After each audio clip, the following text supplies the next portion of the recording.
You heard it from The Rock last night. It's only just begun.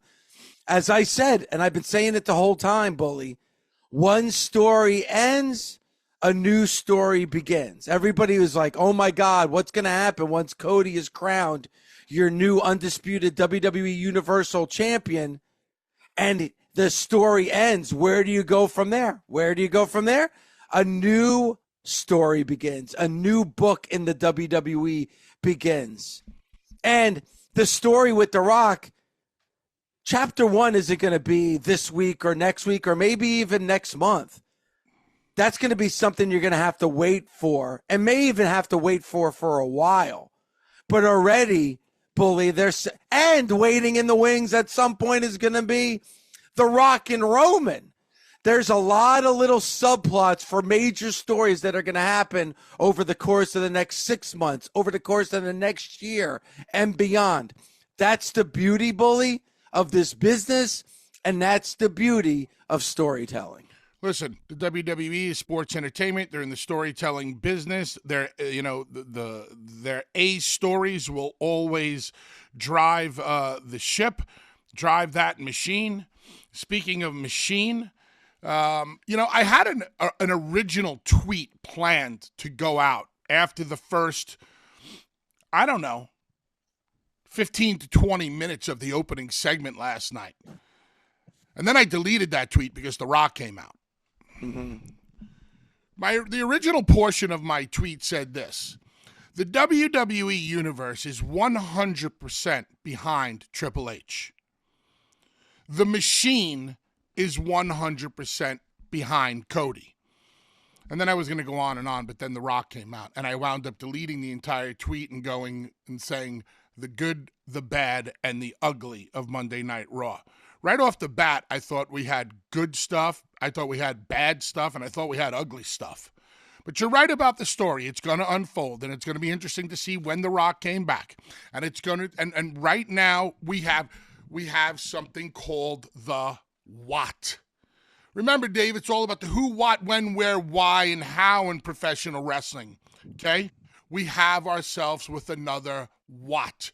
What did Rock whisper in Cody's ear? That was the first what. Now we have what did Rocky hand to Cody?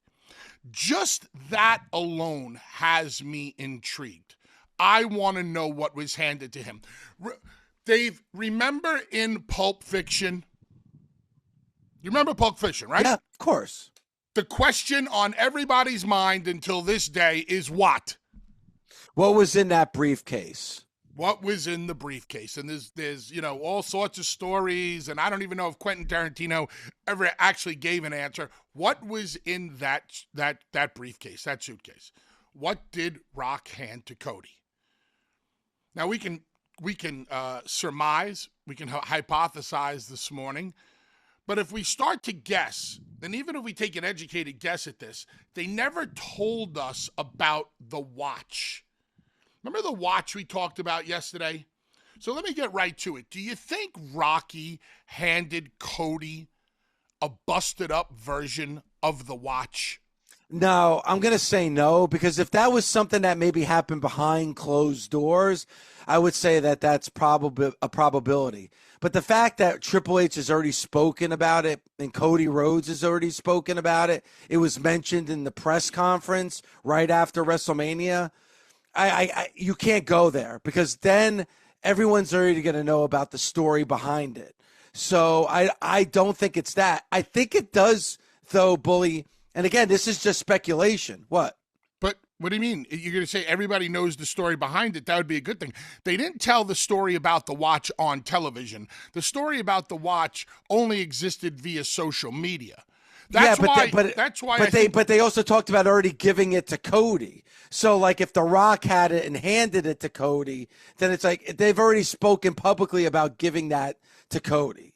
Okay, but maybe The Rock got his hands on the watch and broke the watch and handed it to him. I can't come up with anything. Do you have a guess? I think it does go back to what you just first said, Bully. And listen, by the way, you just set something up that could be a possibility now. Maybe The Rock got his hands on the watch and broke the watch, and he handed him the pieces of that broken watch. I didn't even think of that. So that is a possibility, Bully. So I apologize. But I think it does go back to what you just said. What did The Rock say in Cody's ear? Because I think it goes back to that moment. Because what did The Rock say as well? The Rock said, "You broke my heart, and you're never going to break my heart again." You broke my heart, so I broke your watch. Which then that watch is to bring back people up to speed. Remember, people, they haven't put this out on television yet. But the watch was a gift from Nick Khan, Triple H, and Bruce Pritchard to Cody Rhodes. The significance of the watch, it is the same exact watch that Dusty Rhodes owned, that Dusty Rhodes went to a pawn shop or pawned to get cold hard cash to send Cody to acting school. You broke my heart. That watch means a lot to the Rhodes family because Dusty was willing to sell it to help Cody get along in his career, to help Cody get to the next level. You broke my heart, I break your watch.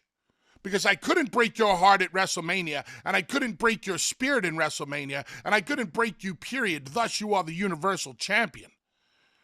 So if I can't break you down mentally and I couldn't break you down physically, I'm going to break you down in another way. I'm going to take something from you that meant a lot. I don't know. I'm speculating here, but it's got to be That's the something. beauty of it, Bully.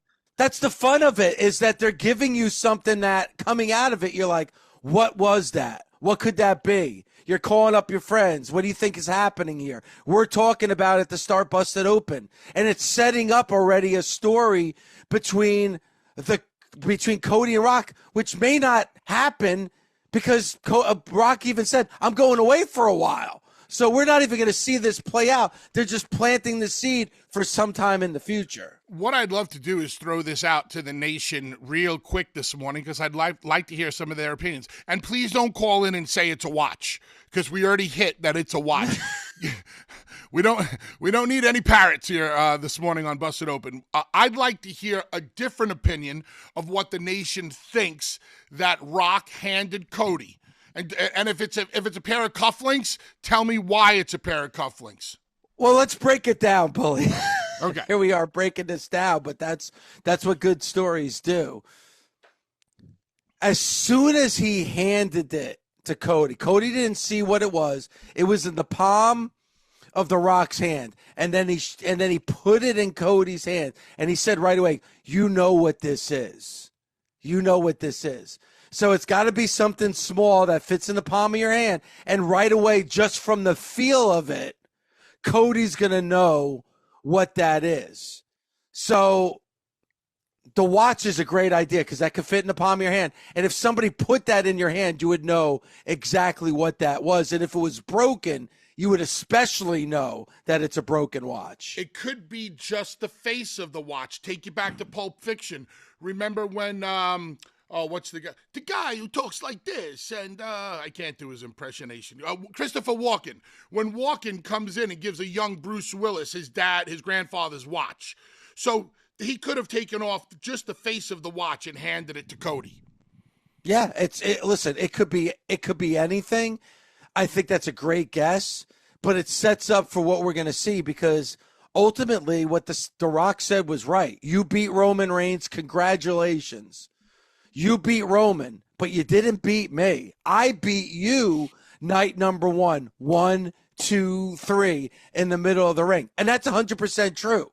Now, that wasn't for a championship. That was for a stipulation. But still, The Rock beat Cody in the middle of the ring. 1, 2, 3. Definitively.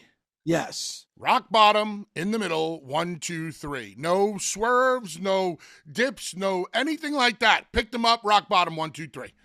Now, so, I mean, Rock can hold that over Cody's head for a long time.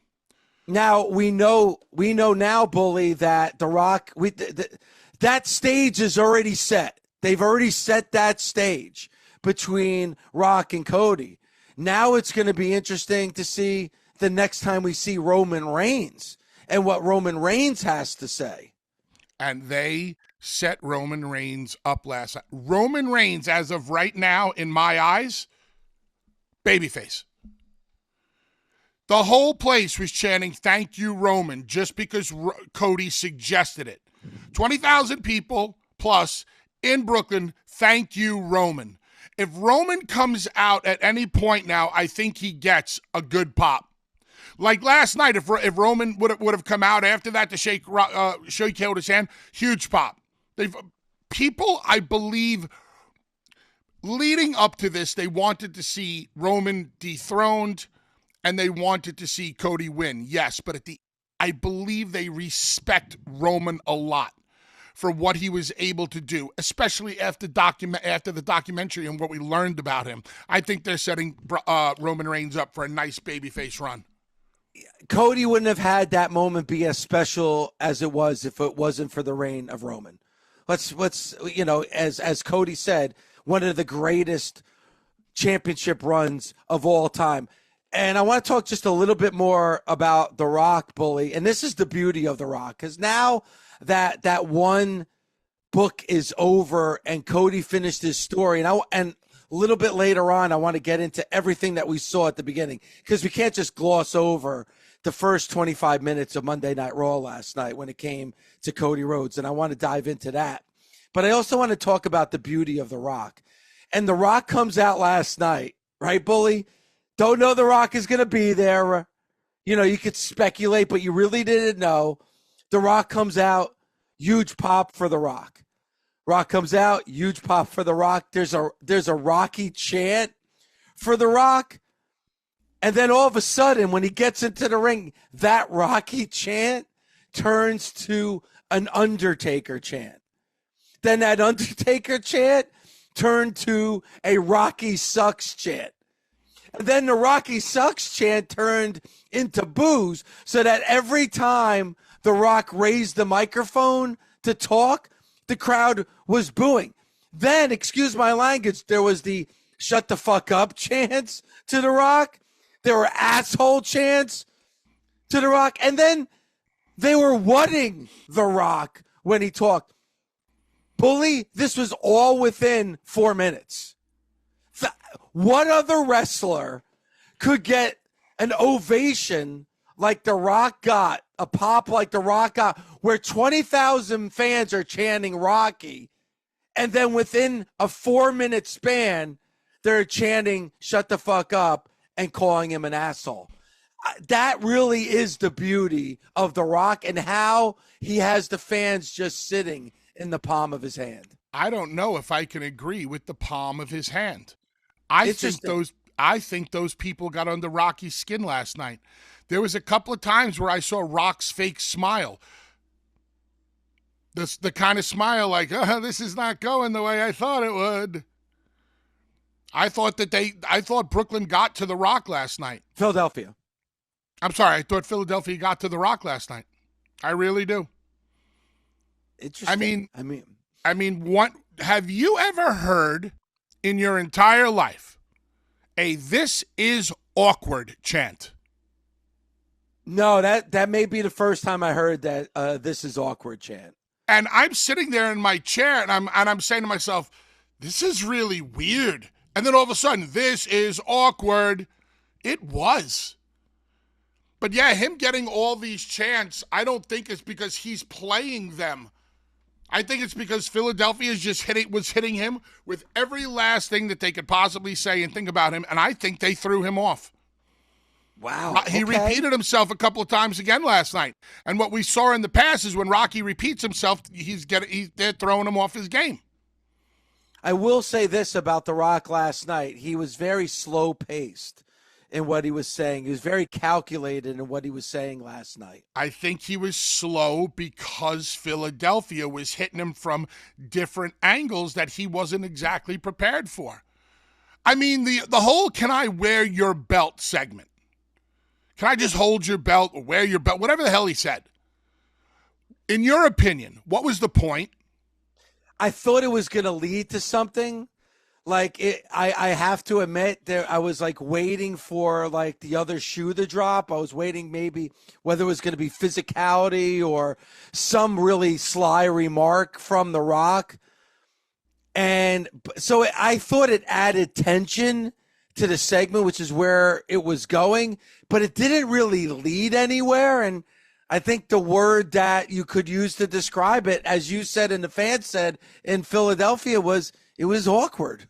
I don't know why. Maybe The Rock wanted to touch the belt one more time just in case he never got to touch a championship again. Or maybe The Rock needed to feel what it was like for, The Rock to feel like a champion again. Or I don't know. I don't know why Cody gave up the belt. I don't know why Cody would care about the other belt.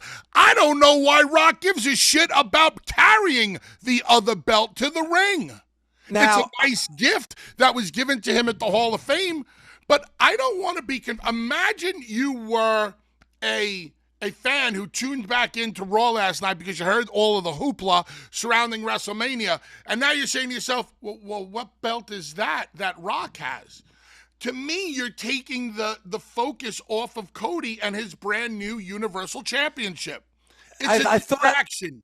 I thought Cody did a decent job of trying to cover it up as far as like, well, let me hold on to, because it was the People's Championship belt. Maybe I'm the People's Champion, and he kind of covered it up. But I don't want to say that The Rock got lost, but maybe he did. Maybe from what you're saying, like maybe there was a bridge there that would have had that little back and forth make sense that just got passed over. Imagine you were the producer of that segment last night, Dave, okay? And at 5 o'clock, you met in the ring with The Rock and Cody. And The Rock said, okay, there's going to be a point in the promo where I'm going to ask Cody to hold his championship, and then Cody's going to ask me to hold his champion. Wouldn't you ask the question of why? I would have asked why, and I would have probably said not only for time concerns, but also for just deep meaning and understanding. I would have probably said, let's cut this. Let's not even have that be a part of it. Right. That's exactly. I wouldn't have jumped there yet. I would have asked why. And then what I would have, if there was a good reason why, I would have said, okay, where does this get us? How does this connect any dot? Is The Rock one day going to put up that People's Championship given to him by the widow of Muhammad Ali? Is that ever going to be up for grabs? And do we care if anybody wins it? It's a beautiful gift. That's what it is. Like even when I saw The Rock carrying it out at WrestleMania, to me, a distraction. I don't need any. With a baby face like Cody, I don't need any of the attention taken off of him. Roman is my Universal Champion. I don't need to see anybody else with a championship that can even be perceived for a moment as something more important than that Universal Championship. If The Rock wants to be backstage in a vignette or a promo holding it, I get it. But not walking to the ring. And then last night, what's The Rock holding? I don't know. Cody's the Universal Champion. I want every ounce of my attention on him.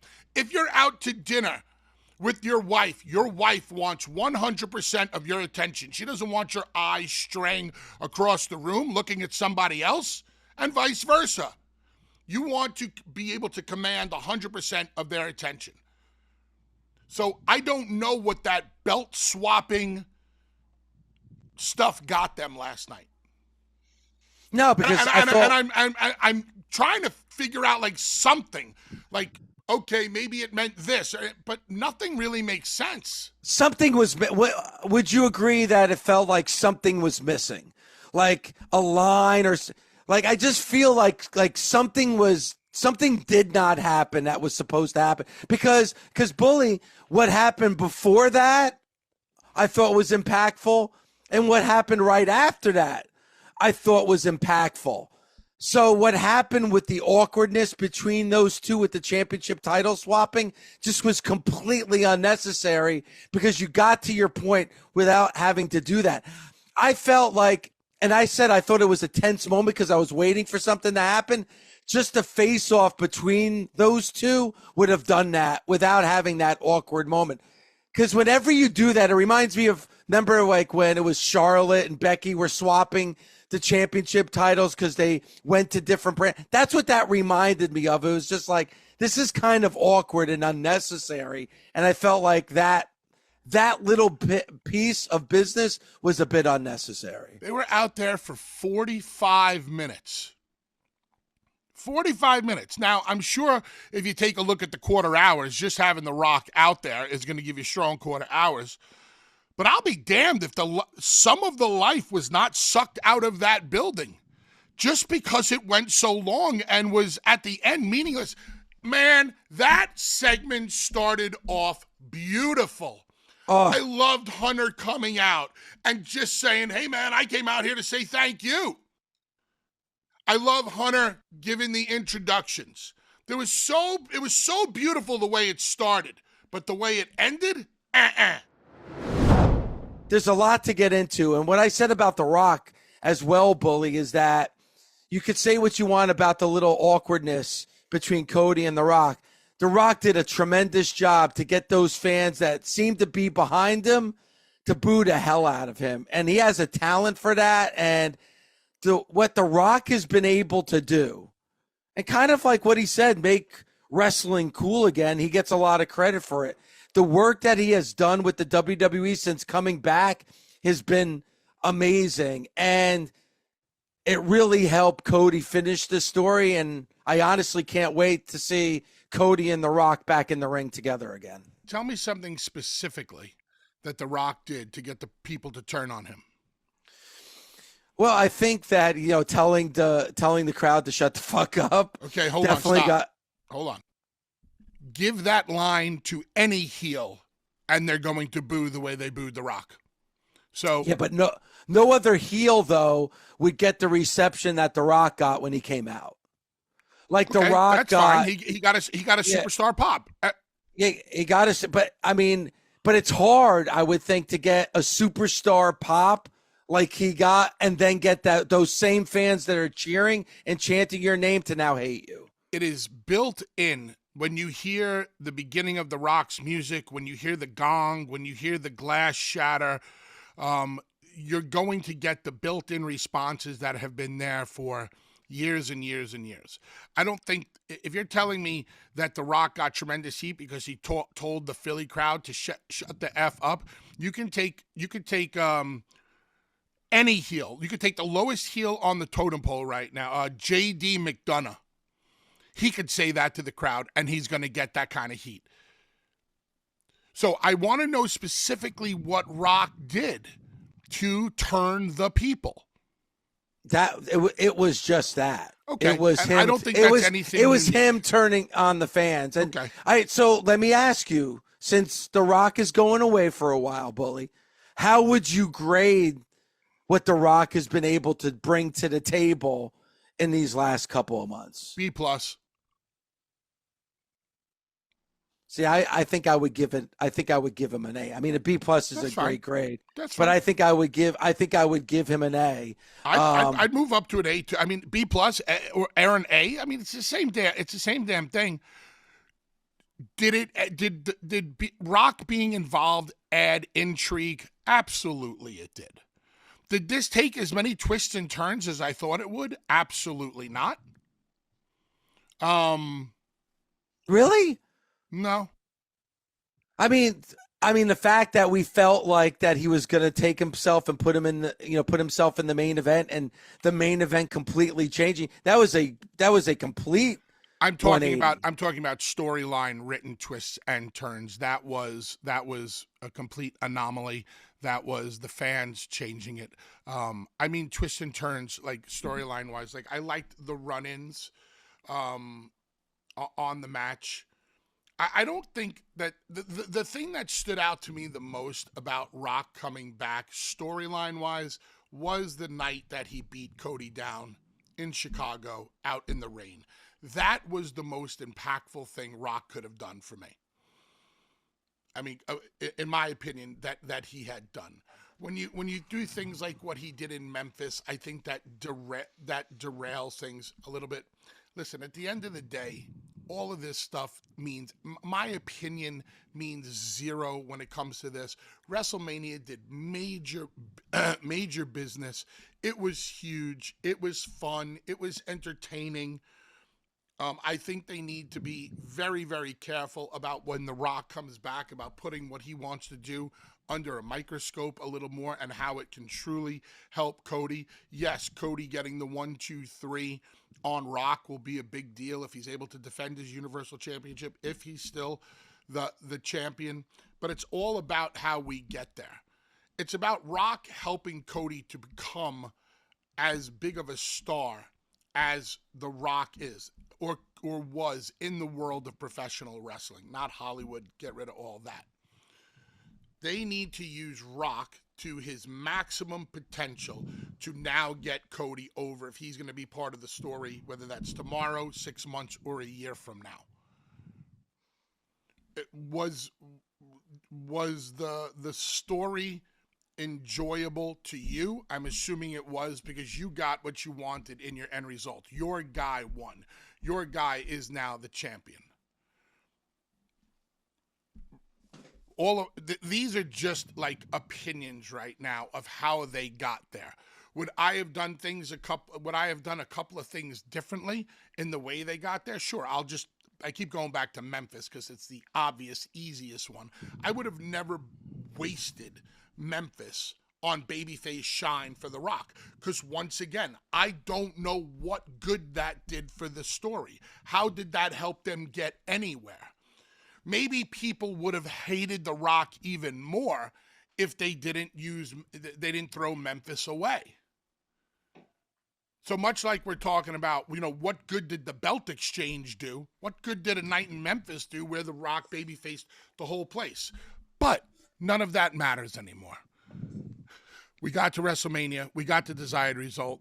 Moving on now. So, go ahead. No, because you said the good, the bad, the ugly. I think you mentioned the bad, and probably not the ugly, but the awkward. It may be the good, the bad, the awkward. The ugly. That's 100 times better than what the good, the bad, and the ugly. It was the good, the bad, and the awkward, because my ugly was the awkward. Yeah. So what was the good? What did you love about that segment last night? The beginning. I loved Hunter coming out and once again thanking the crowd, the people thanking him. Hunter basically reminding people of what Stephanie said in a different way, that, this is my book now. I'm the head, I'm creative, even though he really didn't say that. I loved that Hunter introducing Cody, giving it that big feel. I was a little concerned about Cody's response. I did not hear the same pop for Cody as I did for Hunter. I would have probably given all the energy in the room to Cody first. I think I would have given Cody music and entrance first, and then Hunter. But then it's weird for Hunter to thank the crowd and everything like that. Do you understand what I'm saying? Yeah, but I think it was necessary for this reason. I actually thought Cody got a huge pop, but what it was and what I loved about it and why you had to have Triple H come out first, Bully, in my opinion, is that he introduced Cody as the guy. That he is the face. He never said the Universal Champion, though. He didn't say Universal Champion, and I don't think Samantha or Irvin said Universal Champion. They said Undisputed. Yeah, they call it was the undisputed WWE champion. I feel like now it's like that's that championship. I think it definitively, without question, this is the top championship in the WWE. But what Triple H said is that the man that will take them into the new era. And he introduced Cody Rhodes. And for all intents and purposes, Bully, Cody Rhodes is Triple H's Hulk Hogan.